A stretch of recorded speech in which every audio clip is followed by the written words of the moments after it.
La lluvia está cayendo del cielo azulado, pero el autobús mágico está preparado. Bebito es el chofer, salpicando la acera, buscando a sus amigos de cualquier manera. Las ruedas del bus giran y giran, salpicando el lodo mientras todos miran. Giran y giran y giran y giran, sobre los charcos todos se estiran. Los limpiaparabrisas hacen swish, swish, swish, haciendo camino para un pececito fish. El gran hipopótamo sube al asiento, secando sus pies en este momento. Las ruedas del bus giran y giran, salpicando el lodo mientras todos miran. Giran y giran y giran y giran, sobre los charcos todos se estiran.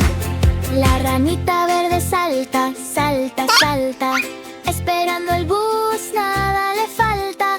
Trae su paraguas pequeño y rojo, cubriendo su cabeza con mucho arrojo.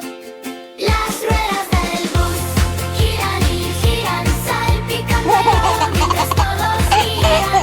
Giran y giran, giran y giran, sobre los charcos todos se estiran. El elefante se sienta, el bus hace ese quick, sale mucha agua de su gris pic. Moja al tigre y moja al oso, agua y burbujas, que viaje tan mozo. Las ruedas del bus giran y giran, salpicando el lodo mientras todos miran. Giran y giran, giran y giran, sobre los charcos todos se estiran.